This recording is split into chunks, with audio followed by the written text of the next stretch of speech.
Começa agora aqui na plataforma Oficina do Saber, nossa terceira aula do módulo Motor a Combustão da série de cursos sobre Mecânica Básica, comigo, Bárbara Bier, mecânica e fundadora da Oficina Amiga da Mulher.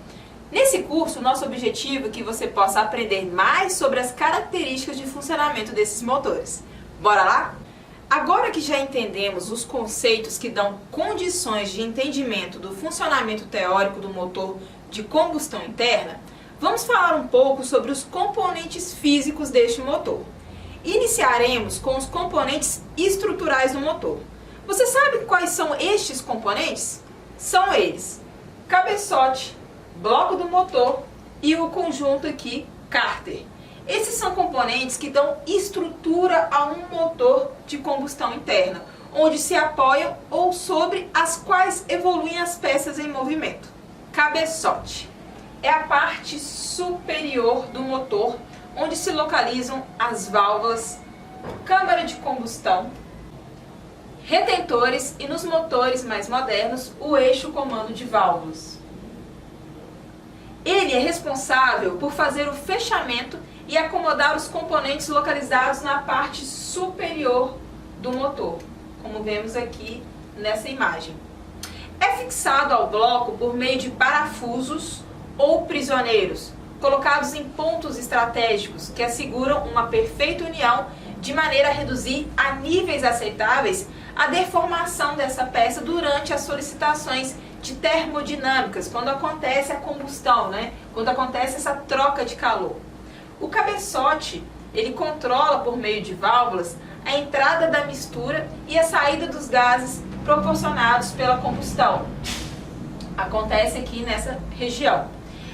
Dentro dele também acontece a circulação do líquido de arrefecimento para resfriar o cabeçote, nesses pontos, nas galerias.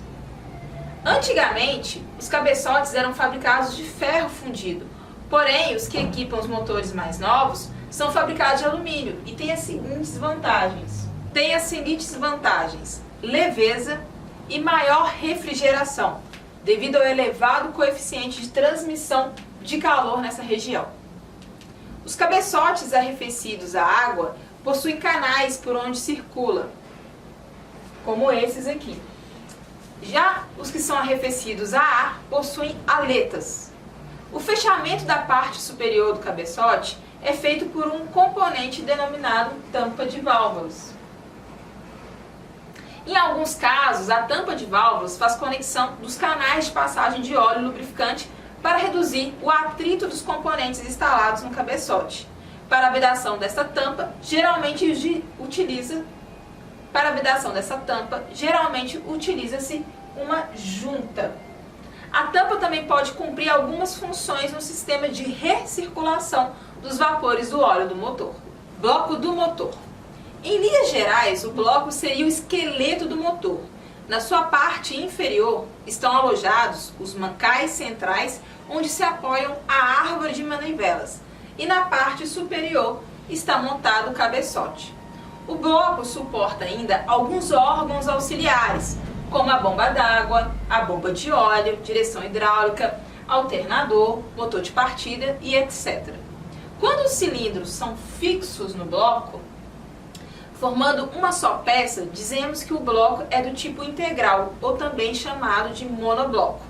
O bloco integral, quando comparado com o de cilindro substituível, tem a desvantagem de não poder sofrer mais que um certo número de retíficas, devido à diminuição da espessura de suas paredes.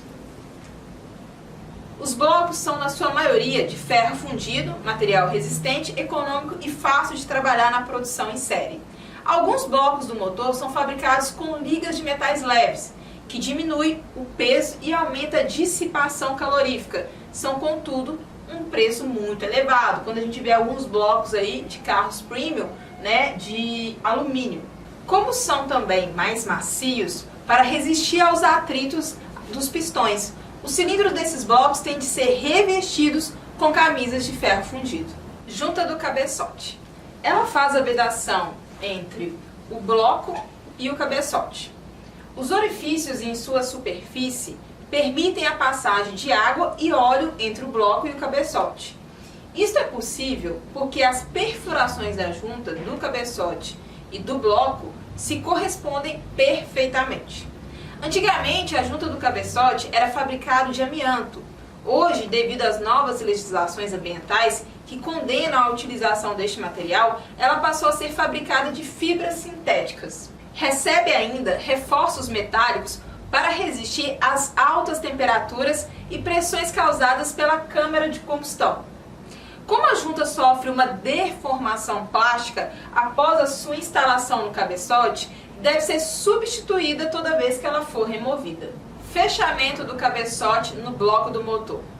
O aperto dos parafusos de fixação do cabeçote não pode ser feito aleatoriamente, devendo seguir certa ordem, conforme a definição do fabricante. Caso contrário, o cabeçote poderá empenar, provocando sérios inconvenientes ao motor. A ordem de aperto dos parafusos do cabeçote deve ser de forma cruzada, começando do centro para as extremidades. O cabeçote possui cavidades denominadas câmaras de combustão. Essas câmaras devem trabalhar hermeticamente fechadas para não ocorrer perda de compressão. E é por isso que há uma junta de vedação instalada entre o cabeçote e o bloco. Cárter. O cárter é o reservatório do óleo lubrificante. É um recipiente metálico que assegura a lubrificação das partes móveis do motor e protege os componentes internos da parte inferior contra as agressões do exterior.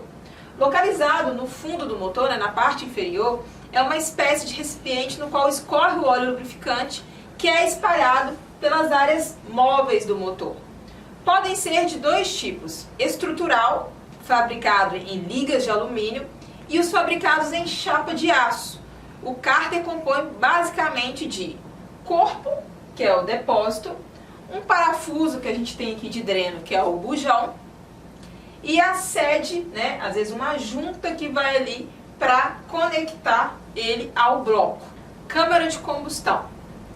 É nela, como o nome indica, onde ocorre a combustão da mistura ar-combustível. É basicamente o baixo relevo formado na face do fechamento do cabeçote com o bloco do motor. Então a gente tem aqui, ó, a câmara de combustão. A câmara de combustão é basicamente o baixo relevo formado na face de fechamento do cabeçote com o bloco do motor, podendo variar de diferentes formatos, profundidade e posicionamento dependendo do projeto do motor. O formato da câmara varia de acordo com o tipo e como ela é projetada, buscando alguns objetivos, como, por exemplo, criar certa turbulência durante a fase de compressão, de modo que a velocidade de propagação da chama seja maior possível. Ou criar uma turbulência durante o intervalo de cruzamento de abertura e fechamento das válvulas de aspiração e descarga, de modo a obter uma melhor varredura dos gases. Ou fazer com que a propagação da chama percorra a menor distância possível entre o início da centelha, que é a vela ali, o raiozinho, e das bordas da câmara, do modo a reduzir a possibilidade de ocorrência da detonação e aumentar a eficiência da combustão. Para que isto ocorra, a vela de ignição deverá estar localizada na zona mais central possível de maior temperatura. Sede de válvula. É o componente que serve de batente para a válvula quando essa se fecha. Sua finalidade é vedar e aumentar a durabilidade do sistema. Se a válvula fechasse diretamente sobre o alumínio do qual é fabricado o cabeçote, haveria um desgaste prematuro. O material usado na sua fabricação é o aço de dureza elevada e com grande resistência à corrosão e ao calor. A sede de válvula tem a forma de um anel cônico e sua montagem no cabeçote é feita pelo processo de interferência a temperatura elevada, com a finalidade de conseguir uma boa fixação. Guia de válvula. É o componente que serve para guiar o movimento da válvula durante o funcionamento do motor. A parte interna da guia, que está em contato com a haste da válvula, deve ter um baixo coeficiente de atrito para evitar o desgaste na haste da válvula. Normalmente, são fabricados em ligas de bronze e, em alguns casos, de ferro fundido. montagem das guias de válvulas no cabeçote é feita do mesmo modo que as sedes, ou seja, aquecendo o cabeçote ou resfriando as guias. Em alguns casos, utilizam-se os dois métodos simultaneamente. A folga existente entre a haste da válvula e a sua guia deve ser observada de forma a evitar o engripamento da válvula, quando ela trava ali, no caso da folga insuficiente ou passagem de óleo lubrificante para a câmara de combustão, no caso também de folga excessiva. Este segundo inconveniente é facilmente observado após o motor estar funcionando algumas horas. Durante os primeiros instantes de funcionamento, sai pela descarga do veículo uma certa quantidade de fumaça na cor branca. Este inconveniente poderá ser sanado se a folga não for muito grande, trocando sim os retentores das válvulas. A folga entre a haste e a guia, na maioria dos motores, é menor na válvula de aspiração do que na descarga, devido à maior dilatação desta. Válvulas servem para controlar o fluxo de gases de aspiração e descarga na câmara de combustão, nos devidos tempos, segundo o ciclo do motor. As válvulas se dividem em três partes básicas: cabeça, haste e pé. Na extremidade da cabeça da válvula existe um ângulo de assentamento, que é essa parte aqui, que irá se encaixar perfeitamente com a sede de válvula, promovendo assim total vedação durante o ciclo de funcionamento do motor. O número de válvulas para cada cilindro varia de acordo com o projeto de cada motor. A princípio, quanto maior o número de válvulas, maior o rendimento volumétrico do motor e, consequentemente, maior o seu desempenho. Os motores a 4 tempos normais possuem 2 válvulas por cilindro, sendo uma de escape e uma de admissão. Outros possuem 3 válvulas, sendo 2 de admissão e uma de escape. Os motores de 4 tempos, na concepção moderna e de alto desempenho, possuem até 4 válvulas por cilindro, sendo 2 de admissão e 2 de escape. E alguns motores esportivos, para os quais o desempenho mais importante que o custo, possuem 5 válvulas por cilindro, sendo 3 de admissão e 2 de descarga. As 3 de admissão e as 2 de descarga. Observe que o tamanho das válvulas, elas mudam de acordo com a proposta do motor. Mas sempre, teoricamente, as válvulas de escape vão ser maior do que as válvulas de admissão. Isso porque a válvula de escape ela permite a saída com mais fluidez, com maior velocidade dos gases de descarga. Molas de válvulas são os órgãos responsáveis pelo retorno das válvulas à posição fechada. O material empregado atualmente na fabricação das molas de válvulas é um aço pré-temperado ao carbono, de grande dureza, que mesmo depois do tratamento de têmpera pode sofrer uma trefilação. Antigamente, a quebra das molas pela fadiga era muito frequente. Hoje em dia, devido a um desenho mais racional, melhores materiais e tecnologia de fabricação, é excepcional uma mola dessa quebrar. Flutuação de válvula. Quando uma mola está sujeita à solicitação cíclica, tanto durante a compressão quanto a expansão, o tucho deve estar sempre em contato com o eixo comando de válvulas, que acompanha por todo o seu percurso. Se a rotação da árvore aumenta progressivamente, chegará um momento em que o tucho não conseguirá acompanhar o perfil dos cames. Esse fenômeno é chamado de flutuação de válvulas, deixando assim a válvula aberta durante o funcionamento do motor e provocando falhas. Para evitar sua ocorrência, que prejudica o funcionamento do motor, as molas de válvula devem ser projetadas de modo que consigam manter o tucho constantemente em contato com o came em todas as rotações do motor. Para a obtenção desta condição, é necessário que as forças de inércia das massas em movimento alternado seja sempre inferior às cargas da mola. Mola auxiliar, para evitar o fenômeno de flutuação, a mola deveria ser fabricada com um fio maior de diâmetro possível. Porém, isso implica um número grande de espiras, o que nem sempre é possível devido à limitação do espaço para sua localização. Para contornar esse tipo de problema, em alguns casos, utiliza-se a mola auxiliar de diâmetro menor que a mola principal, de modo que possam trabalhar em conjunto uma dentro da outra. Tuchos. A finalidade dos tuchos é transmitir os movimentos dos cames do eixo comando de válvulas para a haste de comando de balancis ou diretamente às hastes das válvulas. Os tuchos são fabricados de aço especial, o que lhes confere maior durabilidade.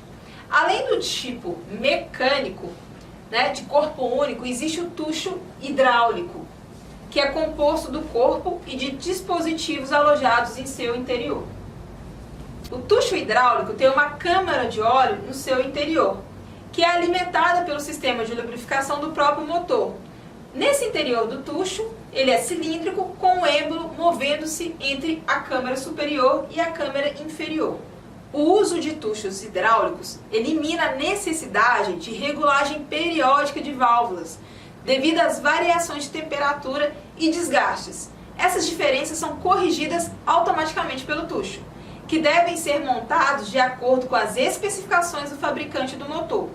Os tuchos hidráulicos produzem ruídos quando ocorre folga excessiva entre eles e as válvulas, nível baixo de óleo no motor, avarias no dispositivo hidráulico do tucho, obstrução nas válvulas ou desgaste dos próprios tuchos. Falando um pouco melhor do funcionamento do tucho hidráulico, o que acontece? O óleo utilizado para o funcionamento provém da galeria principal do cabeçote, ali onde tem o óleo, por intermédio dos canais de alimentação individualizados. Saindo sob pressão nos canais de alimentação, o óleo passa por um orifício, aqui dentro do tucho, existente na canaleta, para realizar o enchimento do seu reservatório. Esta operação ocorre com o alinhamento lateral da canaleta com a canaleta de alimentação. Em seguida, esse óleo, sob pressão, empurra a esfera para baixo, essa esferinha aqui, que auxilia a mola, fica pressionando a mola, deslocar o pistão de contra para o eixo aqui do came, que vai acionar ali a válvula. Ao se apoiar no came, a pressão do óleo da câmara de alta se iguala com a do reservatório, permitindo que a mola de sustentação da esfera empurre para cima, vedando a passagem de óleo.